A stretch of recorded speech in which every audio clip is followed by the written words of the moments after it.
जब चली शिव जी की विचित्र बारात और हुई विवाह की अतरंगी तैयारियां, सब देवता अपने भांति भांति के वाहन और विमान सजाने लगे। कल्याणप्रद मंगल शगुन होने लगे और अप्सराएं गाने लगीं। शिव जी के गण शिव जी का श्रृंगार करने लगे। जटाओं का मुकुट बनाकर उस पर सांपों का मोर सजाया गया। शिव जी ने सांपों के ही कुंडल और कंकण पहने, शरीर पर विभूति रमाए और वस्त्र की जगह बाघंबर लपेट लिया। शिव जी के सुंदर मस्तक पर चंद्रमा, सिर पर गंगा जी, 3 नेत्र, सांपों का जनेऊ, गले में विष और छाती पर नरमुंडों की माला थी। इस प्रकार उनका वेश अशुभ होने पर भी वे कल्याण के धाम और कृपालु हैं। एक हाथ में त्रिशूल और दूसरे में डमरू सुशोभित है। शिव जी बैल पर चढ़कर चले, बाजे बज रहे हैं। शिव जी को देखकर देवांगनाएं मुस्कुरा रही हैं और कहती हैं कि इस वर के योग्य दुल्हन संसार में नहीं मिलेगी। विष्णु और ब्रह्मा आदि देवताओं के समूह अपने अपने वाहनों सवारियों पर चढ़कर बारात में चले। देवताओं का समाज सब प्रकार से अनुपम परम सुंदर था, पर दूल्हे के योग्य बारात न थी। तब विष्णु भगवान ने सब दिक्पालों को बुलाकर हंसकर ऐसा कहा, सब लोग अपने अपने दल समेत अलग अलग होकर चलो। हे भाई, हम लोगों की यह बारात वर के योग्य नहीं है, क्या पराये नगर में जाकर हंसी कराओगे?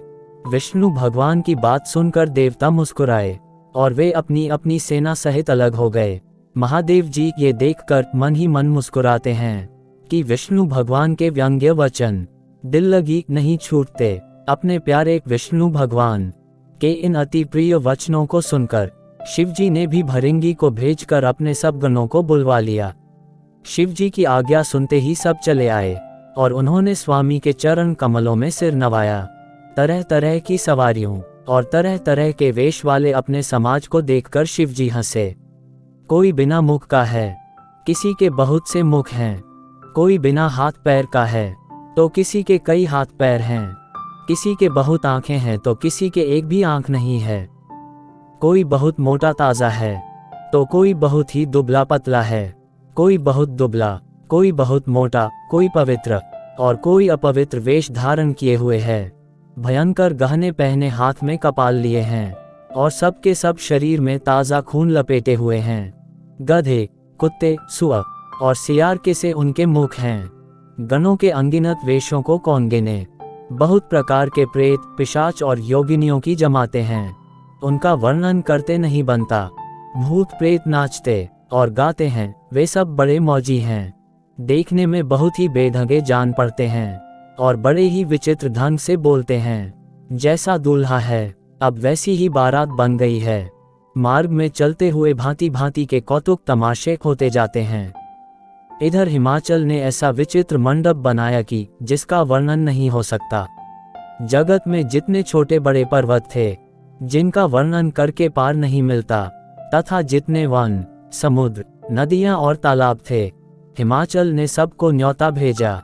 वे सब अपनी इच्छानुसार रूप धारण करने वाले सुंदर शरीर धारण कर सुंदरी स्त्रियों और समाजों के साथ हिमाचल के घर गए। सभी स्नेह सहित मंगल गीत गाते हैं। हिमाचल ने पहले ही से बहुत से घर सजवा रखे थे। यथायोग्य उन स्थानों में सब लोग उतर गए। नगर की सुंदर शोभा देखकर ब्रह्मा की रचना चातुरी भी तुच्छ लगती थी। नगर की शोभा देखकर ब्रह्मा की निपुणता सचमुच तुच्छ लगती है। वन, बाग, कुएं, तालाब, नदियां सभी सुंदर हैं, उनका वर्णन कौन कर सकता है। घर घर बहुत से मंगल सूचक तोरण और ध्वजा पताकाएं सुशोभित हो रही हैं। वहां के सुंदर और चतुर स्त्री पुरुषों की छवि देखकर मुनियों के भी मन मोहित हो जाते हैं। जिस नगर में स्वयं जगदम्बा ने अवतार लिया, क्या उसका वर्णन हो सकता है। वहां रिद्धि, सिद्धि, संपत्ति और सुख नित नए बढ़ते जाते हैं। बारात को नगर के निकट आई सुनकर नगर में चहल पहल मच गई, जिससे उसकी शोभा बढ़ गई। अगवानी करने वाले लोग बनाव श्रृंगार करके तथा नाना प्रकार की सवारियों को सजाकर आदर सहित बारात को लेने चले। देवताओं के समाज को देखकर सब मन में प्रसन्न हुए और विष्णु भगवान को देखकर तो बहुत ही सुखी हुए। किंतु जब शिव जी के दल को देखने लगे तब तो उनके सब वाहन, सवारियों के हाथी, घोड़े, रथ के बैल आदि डर कर भाग चले कुछ बड़ी उम्र के समझदार लोग धीरज धरकर वहां डटे रहे। लड़के तो सब अपने प्राण लेकर भागे। घर पहुंचने पर जब माता पिता पूछते हैं, तब वे भय से कांपते हुए शरीर से ऐसे वचन कहते हैं। क्या कहें, कोई बात कही नहीं जाती।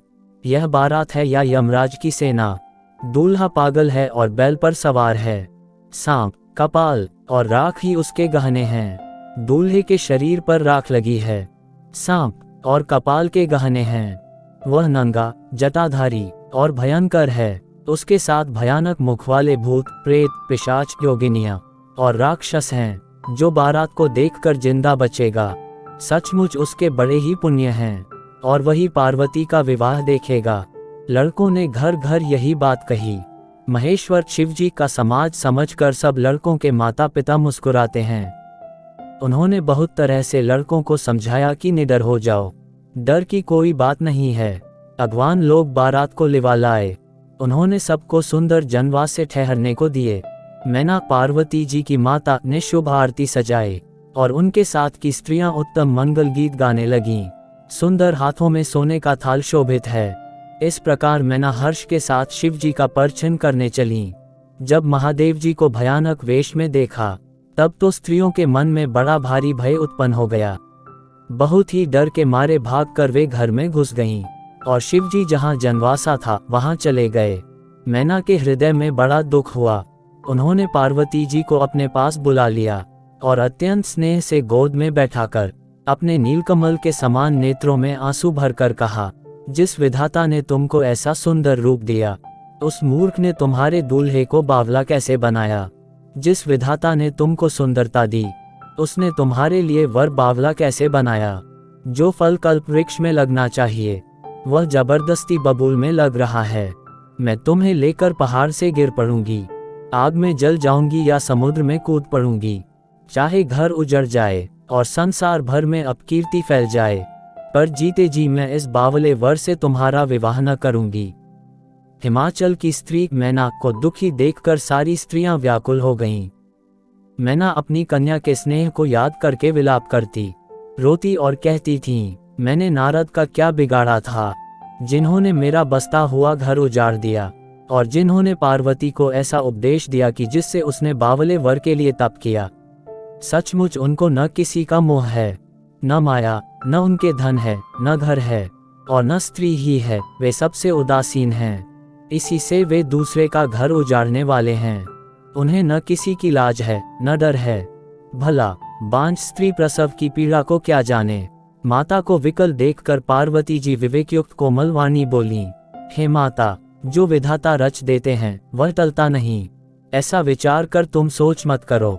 जो मेरे भाग्य में बावला ही पति लिखा है, तो किसी को क्यों दोष लगाया जाए। हे माता, क्या विधाता के अंक तुमसे मिट सकते हैं? वृथा कलंक का टीका मत लो। हे माता, कलंक मत लो, रोना छोड़ो। यह अवसर विषाद करने का नहीं है। मेरे भाग्य में जो दुख सुख लिखा है, उसे मैं जहां जाऊंगी वहीं पाऊंगी।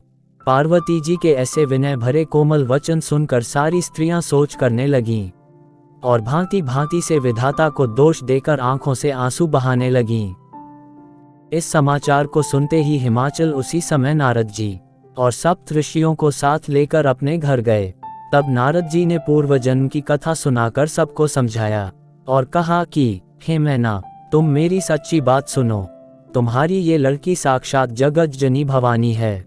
ये अजन्मा, अनादि और अविनाशिनी शक्ति हैं। सदा शिवजी के अर्धांग में रहती हैं। ये जगत की उत्पत्ति, पालन और संहार करने वाली हैं और अपनी इच्छा से ही लीला शरीर धारण करती हैं। पहले ये दक्ष के घर जाकर जन्मी थीं। तब इनका सती नाम था। बहुत सुंदर शरीर पाया था। वहां भी सती शंकर जी से ही ब्याही गई थीं। ये कथा सारे जगत में प्रसिद्ध है। एक बार इन्होंने शिव जी के साथ आते हुए राह में रघुकुल रूपी कमल के सूर्य श्री रामचंद्र जी को देखा। तब इन्हें मोह हो गया और इन्होंने शिव जी का कहना न मानकर ब्रह्मवश सीता जी का वेश धारण कर लिया। सती जी ने जो सीता का वेश धारण किया, उसी अपराध के कारण शंकर जी ने उनको त्याग दिया। फिर शिव जी के वियोग में ये अपने पिता के यज्ञ में जाकर वहीं योगाग्नि से भस्म हो गईं। अब इन्होंने तुम्हारे घर जन्म लेकर अपने पति के लिए कठिन तप किया है, ऐसा जानकर संदेह छोड़ दो। पार्वती जी तो सदा ही शिव जी की प्रिय अर्धांगिनी हैं। तब नारद के वचन सुनकर सबका विषाद मिट गया और क्षण भर में ये समाचार सारे नगर में घर घर फैल गया। तब मैना और हिमवान आनंद में मग्न हो गए और उन्होंने बार बार पार्वती के चरणों की वंदना की। स्त्री, पुरुष, बालक, युवा और वृद्ध नगर के सभी लोग बहुत प्रसन्न हुए। नगर में मंगल गीत गाए जाने लगे और सबने भांति भांति के सुवर्ण के कलश सजाए। पाक शास्त्र में जैसी रीति है उसके अनुसार अनेक भांति की ज्योनार हुई रसोई बनी। जिस घर में स्वयं माता भवानी रहती हों वहां की ज्योनार भोजन सामग्री का वर्णन कैसे किया जा सकता है। हिमाचल ने आदरपूर्वक सब बारातियों, विष्णु, ब्रह्मा और सब जाति के देवताओं को बुलवाया। भोजन करने वालों की बहुत सी पंगतें बैठीं। चतुर रसोइये परोसने लगे। स्त्रियों की मंडलियां देवताओं को भोजन करते जानकर कोमल वाणी से गालियां देने लगीं। सब सुंदरी स्त्रियां मीठे स्वर में गालियां देने लगीं और व्यंग्य भरे वचन सुनाने लगीं।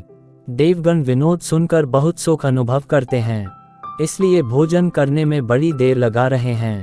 भोजन के समय जो आनंद बढ़ा वह करोड़ों मुंह से भी नहीं कहा जा सकता। भोजन कर चुकने पर सबके हाथ मुंह धुलवाकर पान दिए गए। फिर सब लोग जो जहां ठहरे थे वहां चले गए। फिर मुनियों ने लौटकर हिमवान को लग्न पत्रिका सुनाई और विवाह का समय देखकर देवताओं को बुला भेजा। सब देवताओं को आदर सहित बुलवा लिया और सबको यथायोग्य आसन दिए। वेद की रीति से वेदी सजाई गई और स्त्रियां सुंदर श्रेष्ठ मंगल गीत गाने लगीं। वेदिका पर एक अत्यंत सुंदर दिव्य सिंहासन था जिसकी सुंदरता का वर्णन नहीं किया जा सकता, क्योंकि वह स्वयं ब्रह्मा जी का बनाया हुआ था। ब्राह्मणों को सिर नवाकर और हृदय में अपने स्वामी श्री रघुनाथ जी का स्मरण करके शिव जी उस सिंहासन पर बैठ गए। फिर मुनीश्वरों ने पार्वती जी को बुलाया। सखियां श्रृंगार करके उन्हें ले आईं। पार्वती जी के रूप को देखते ही सब देवता मोहित हो गए। संसार में ऐसा कवि कौन है जो उस सुंदरता का वर्णन कर सके। पार्वती जी को जगदम्बा और शिव जी की पत्नी समझकर देवताओं ने मन ही मन प्रणाम किया। भवानी जी सुंदरता की सीमा हैं। करोड़ों मुखों से भी उनकी शोभा नहीं कही जा सकती। जगत जननी पार्वती जी की महान शोभा का वर्णन करोड़ों मुखों से भी करते नहीं बनता। वेद, शेष जी और सरस्वती जी तक उसे कहते हुए सकुचा जाते हैं। तब मंदबुद्धि तुलसी किस गिनती में है। सुंदरता और शोभा की खान माता भवानी मंडप के बीच में जहां शिव जी थे वहां गईं। वे संकोच के मारे पति शिव जी के चरण कमलों को देख नहीं सकती, परंतु उनका मन रूपी भौरा तो वहीं रसपान कर रहा था। मुनियों की आज्ञा से शिव जी और पार्वती जी ने गणेश जी का पूजन किया। मन में देवताओं को अनादि समझकर कोई इस बात को सुनकर शंका न करे कि गणेश जी तो शिव पार्वती की संतान हैं, अभी विवाह से पूर्व ही वे कहां से आ गए। वेदों में विवाह की जैसी रीति कही गई है, महामुनियों ने वह सभी रीति करवाए। पर्वतराज हिमाचल ने हाथ में कुश लेकर तथा कन्या का हाथ पकड़कर उन्हें भवानी शिव पत्नी जानकर शिव जी को समर्पण किया। जब महेश्वर शिव जी ने पार्वती का पानी ग्रहण किया तब इंद्रादि सब देवता हृदय में बड़े ही हर्षित हुए। श्रेष्ठ मुनिगण वेद मंत्रों का उच्चारण करने लगे और देवगण शिव जी का जय जयकार करने लगे। अनेकों प्रकार के बाजे बजने लगे। आकाश से नाना प्रकार के फूलों की वर्षा हुई। शिव पार्वती का विवाह हो गया। सारे ब्रह्मांड में आनंद भर गया। दासी, दास, रथ, घोड़े, हाथी, गाय, वस्त्र और मणि आदि अनेक प्रकार की चीजें, अन्न तथा सोने के बर्तन गाड़ियों में लदवा कर दहेज में दिए, जिनका वर्णन नहीं हो सकता। बहुत प्रकार का दहेज देकर फिर हाथ जोड़कर हिमाचल ने कहा, हे शंकर, आप पूर्ण काम हैं, मैं आपको क्या दे सकता हूँ। इतना कहकर वे शिवजी के चरण कमल पकड़कर रह गए। तब कृपा के सागर शिवजी ने अपने ससुर का सभी प्रकार से समाधान किया। फिर प्रेम से परिपूर्ण हृदय मैना जी ने शिवजी के चरण कमल पकड़े और कहा, हे नाथ, यह उमा मुझे मेरे प्राणों के समान प्यारी है। आप इसे अपने घर की टहलनी बनाइएगा और इसके सब अपराधों को क्षमा करते रहिएगा। अब प्रसन्न होकर मुझे यही वर दीजिए। शिवजी ने बहुत तरह से अपनी सास को समझाया। तब वे शिवजी के चरणों में सिर नवाकर घर गईं। फिर माता ने पार्वती को बुला लिया और गोद में बिठाकर यह सुंदर सीख दी, हे पार्वती, तू सदा शिवजी के चरणों की पूजा करना। नारियों का यही धर्म है, उनके लिए पति ही देवता है और कोई देवता नहीं है। इस प्रकार की बातें कहते कहते उनकी आंखों में आंसू भर आए और उन्होंने कन्या को छाती से चिपटा लिया। फिर बोली कि विधाता ने जगत में स्त्री जाति को क्यों पैदा किया, पराधीन को सपने में भी सुख नहीं मिलता। यूं कहती हुई माता प्रेम में अत्यंत विकल हो गईं, परंतु कुसमय जानकर, द्वेष करने का अवसर न जानकर उन्होंने धीरज धरा। मैना बार बार मिलती हैं और पार्वती के चरणों को पकड़कर गिर पड़ती हैं। बड़ा ही प्रेम है, कुछ वर्णन नहीं किया जाता। भवानी सब स्त्रियों से मिल भेंट कर फिर अपनी माता के हृदय से जा लिपटीं। पार्वती जी माता से फिर मिलकर चलीं। सब किसी ने उन्हें योग्य आशीर्वाद दिए। पार्वती जी फिर कर माता की ओर देखती जाती थीं। तब सखियां उन्हें शिवजी के पास ले गईं।